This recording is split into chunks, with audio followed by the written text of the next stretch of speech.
Welcome to The Bird Who Made Me Happy. This is Alicia Bridge, and I am your host. We're going to dive into the topic of what is it about bird songs that makes us so happy? You had a daughter and you brought her home. When I think about why I first became intrigued about bird songs, I can honestly say it might have been the stress of motherhood and the need to find some calm amongst everything. It could have also been my worry about the pandemic. Either way, I was on the search for answers for how to cope with the stress I was experiencing. And then one day, on a drive, I heard a bird song. And it changed me. The times are different now. My next guest is Avik Basu, an environmental psychologist at the University of Michigan School for Environment and Sustainability. Avik is the co-author of Fostering Reasonableness, Supportive Environments for Bringing Out Our Best. And his research explores the questions of why is it that our attention fatigues after overuse, and how natural environments, understanding the ancestry of our brain development, and listening to bird songs can replenish our resources for better productivity and happiness. Avik, thank you so much. I am just so grateful for learning about your knowledge, what you've gained around this subject, and for the time that you're taking to do this with me. So very appreciative. Glad to be here. I want to start out, I'm always curious about the roots of our motivation in life. One of the things I always wonder is, are there moments or are there experiences in our early childhood that have moved us or have given us motivation towards the work we're doing in the world now? My early childhood was characterized by an Indian immigrant upbringing. I grew up in southeastern Michigan in the suburbs of Detroit, being the son of Indian immigrants. Also traveled to India quite a bit. My parents both came from places that could be characterized as villages. Being in those places and seeing the contrast between that and the US made an impression on me. It struck me that we are capable of adapting to environments that we might perceive to be a lot less comfortable or have the amenities that we're used to here in what was then called the developed world. So I had those images in my mind as a young person and always felt we could do more with less. And less, to me, meant less urban, less technological, less of that kind of stuff. Well, that said, I actually did my degree in engineering, worked on software and lots of tech stuff for a lot of my life. Until I switched over to psychology, I worked with the Kaplans who developed the attention restoration theory that you are curious about. It was in that transition that I was able to bring together that sense of frugality and economy, simplicity that I had sensed in my childhood to a more psychological understanding of how people are influenced by the environments that they engage with. Amazing. Before we kind of dive into Kaplan's theory, I'm curious, what was it about their work that led you into a deeper dive with them and into it? The attention restoration theory is only a small part of their work. It's probably the most popular, well-known part of their work, but their work goes much beyond that. And the part that spoke deeply to me was about understanding how the brain works in relation to the environments that the brain grows up in. So they look specifically at the way that the kinds of environments that you are in can influence the way you learn, influence your attitudes, influence your behaviors. Understanding that linkage was very captivating to me. That was really my first deep dive into understanding evolutionary psychology.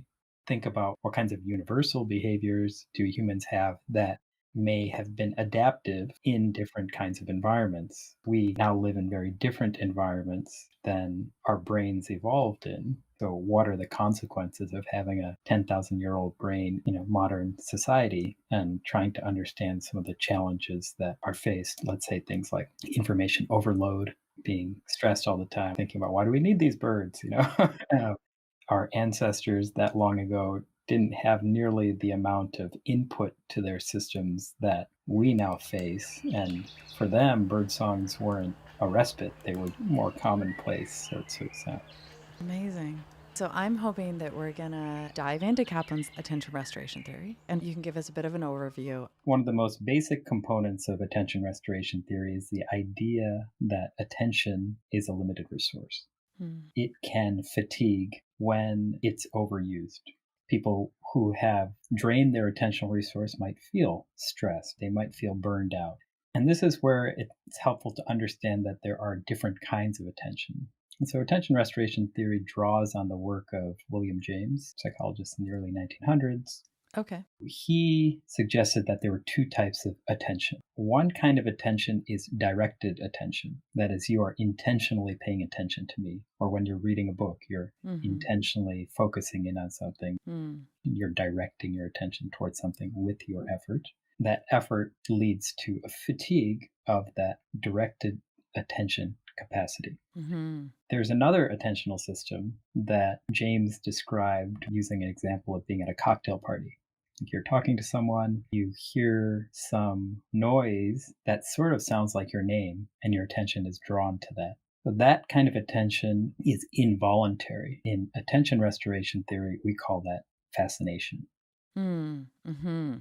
Most of what we look at on our phones has sort of been designed to involuntarily get our attention. Like we can't help it. A lot of people feel that way about getting on their phones, and they can't quite get off, and they call it an addiction. But the way those informational systems are designed take advantage of our involuntary attentional systems. We want to recharge our directed attention capacity, which we know fatigues, and the way to do it is to utilize the fascination system. Okay. So you can kind of think of it easy. So when the fascination system is engaged, the directed attention system can restore itself. Got it. Okay. When you think about that fascination, do you think about it like a distraction? That it takes that attention and it distracts you away from it? Would that be another way of describing it? It can. Think about it from an evolutionary perspective. It makes sense that we would be distracted by something like our name being called. Or if there was a growl in the corner, right? You'd probably want to pay attention to that and not have to consciously attend to that, but rather have your system sort of respond automatically to something like that. Don't want to delay the growl response. Exactly. And yes, it can be distractions. And certainly these days, like the stuff we see on our phones and whatnot, can be a distraction. To explain that, it's kind of useful to think about two different kinds of fascination. Okay. And the two types of fascination Kaplan's describe as hard fascination and soft fascination. So when you're looking at, let's say, a social media feed, the ones that are liked most are the ones that are capturing people's attention easily.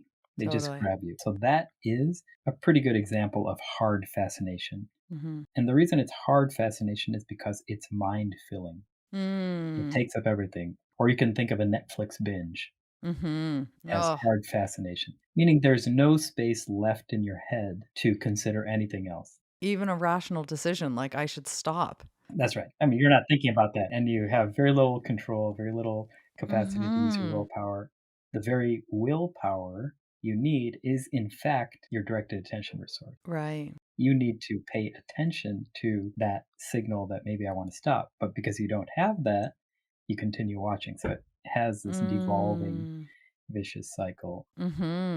Unfortunately, knowing it doesn't help. I binge on Netflix as much as anyone. I'm saying that in jest a little bit. The other kind of fascination is called soft fascination. A good example is nature. Nature is kind of the sweet spot for restoring your directed attention because unlike watching Netflix or your social media feeds, in nature, what's happening is that you're lightly attending to things like bird songs, to things like wind rustling through the leaves. Or this morning I was out for a swim and I saw some birds going through the sky. But those stimuli, whether visual or auditory or otherwise, are not completely filling the mind. And because it's not completely filling the mind can then go into what I like to call garbage collection mode. Okay. So you have very likely lots and lots of things on your mind. Thank you for noticing. Stresses, like we all do, right?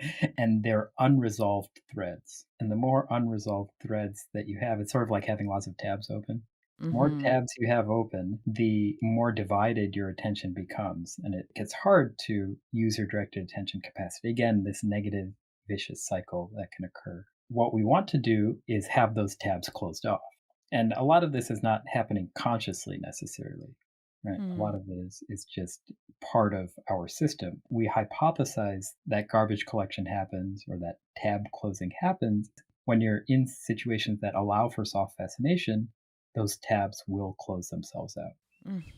It's making me think a little bit about playing light background music or, even with my kid, I kind of put on bird songs. But I wonder, do you have understanding of what soundscapes are beneficial to instill that soft fascination? I played around just as a layperson, looking at brainwave kinds of music, looking at bilateral stimulation music, ambient music. There are lots of ways in which soundscapes can potentially impact us.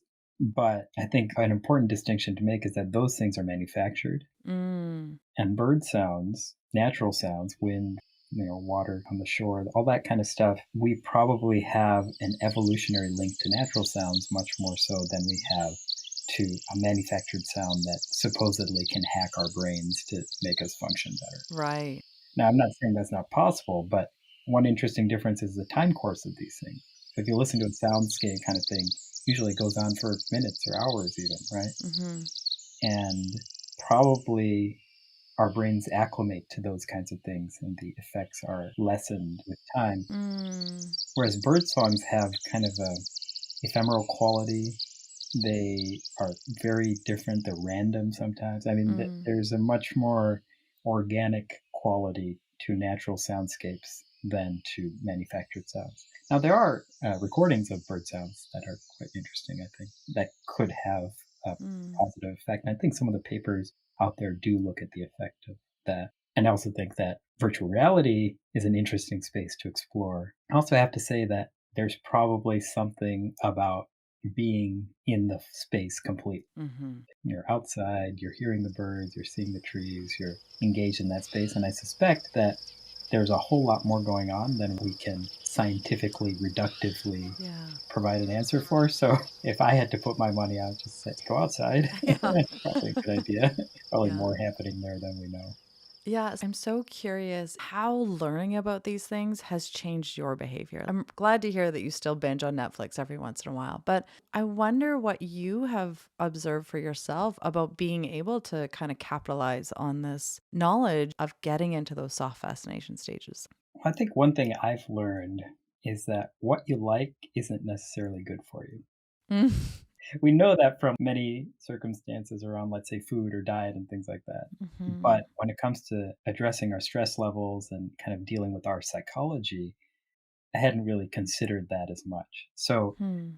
when you're stressed or mentally fatigued, you may not want to go outside for a walk because it takes that extra little effort to do it. And often people talk about it's like, oh, yeah, the moment I put my foot out the door, I felt great. Totally. But getting that foot out the door is the hard part. But once you start seeing some benefits to that, and that's what the science helps you do, you may not feel better immediately in some cases. Sometimes it takes a day or two, or you realize you went on a camping trip and then the following week you're all productive. And so making the link between the activity you did outside and Mm. the good feelings maybe you had sometime afterwards, science helps you, this theory in particular helps you make the attribution. Yeah. One of the individuals I spoke with, Terrence Miranda, he's an audiologist here, and he describes what it's like to get hearing aids and to regain the ability to hear different soundscapes. One of the pieces that I found fascinating is that that's a learning process. Hearing is not necessarily what can you hear, but what are you paying attention to?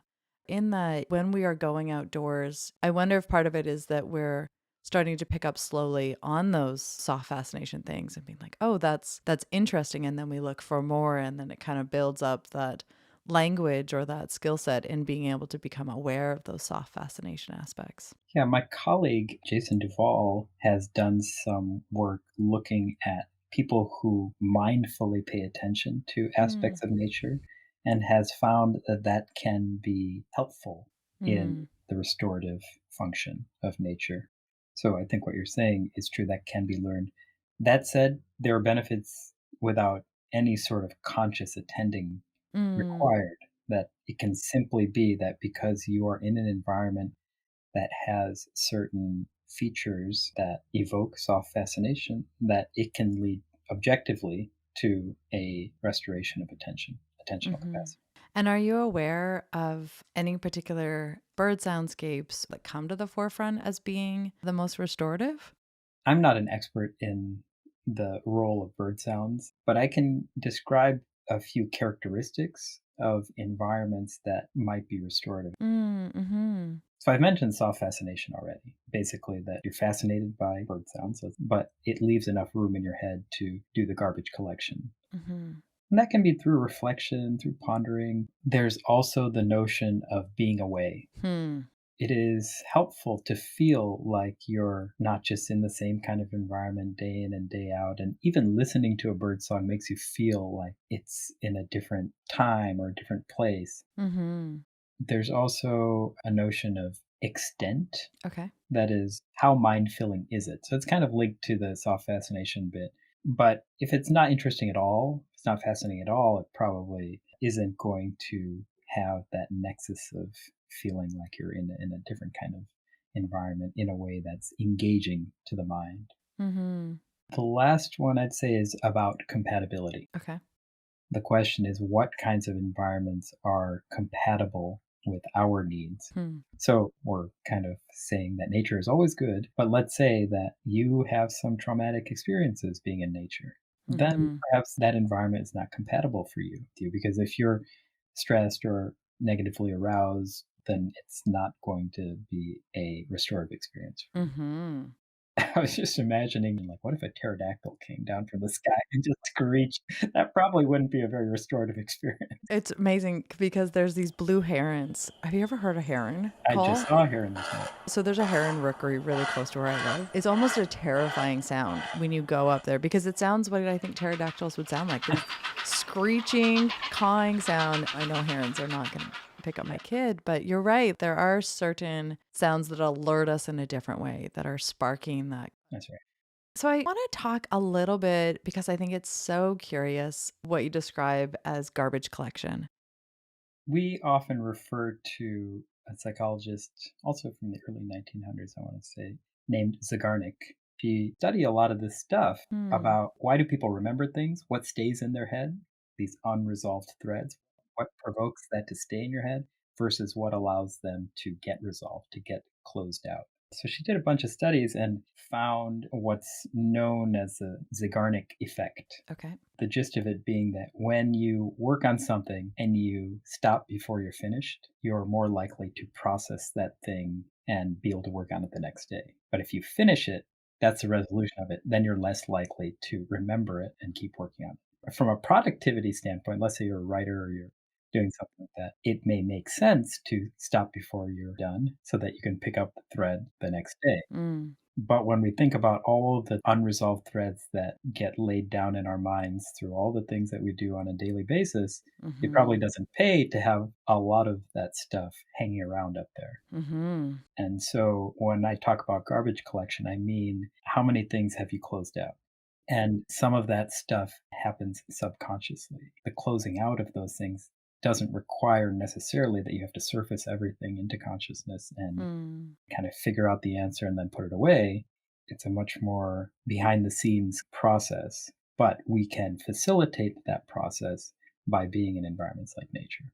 Mm-hmm. So that's understanding we have about attention restoration theory and why it works. Yeah, and it's so nice to know that there's a process that happens, that it allows for that. One of the pieces that I'm always curious about is this reflection component. So, is there another element in which we then actively participate? Or perhaps we end up having insights, or we end up having awarenesses of an answer or a resolve that just kind of comes in that space. And can you speak to that? Is that also what's happening in that stage? What you're describing is sort of a process of problem solving. Mm-hmm. So your brain is tinkering with some problem. It's not resolved because it hasn't been solved yet. Just like the story of people coming up with solutions to their problems in the shower. Mm-hmm. Explicably, not because you were thinking about it. Many great thinkers have been known to go for long walks on a regular Mm. basis, and that provides some catalyst for their creative problem solving. Like Darwin used to go on walks regularly. Yeah. All of that suggests that there is some sort of subconscious problem solving going on all the time. Right. You can think about it this way, that there's sort of a space of problem. And interestingly, any solution you have to a problem is also something you know, right? Hmm. It would have to be. Otherwise, there's no way for it to be in your head. So Mm-hmm. you can develop that, of course. So you've got a problem and you've got a solution. And our theory is that when neurons in the problem space connect to neurons in the solution space, Mm. that's that moment of eureka. Hmm. Again, all that's happening subconsciously. So, what can you do to allow space for those things to get connected? Being in nature is helpful because it doesn't add additional noise to that process. So, imagine Right. like these things are trying to come together, but then you've got 1,000 other things that are sort of preventing that problem and solution coming together. Yeah, it makes me think a little bit about meditation and mindfulness and the sort of concepts of lightly attending, being able to get into that observer sort of standpoint in which you're witnessing what's happening, what thoughts are coming up, but you're not necessarily navigating every thought that comes and following it down the chain. You're just allowing these things to kind of bubble up and be like, oh, there's that. Oh, there's that. And for me, at least, when I need to have those ahas to a decision, is that I go into those spaces. And importantly, in meditation, you're not introducing new information into the system Mhm. from the external world, at least. Totally. That is one of the big differences in modern society, that we have so much external input Mhm. that it can be difficult to wade through it all and find clarity with respect to the problems that we're trying to solve. You were asking about reflection. There is, of course, a conscious reflection process that can be helpful as well. Mm.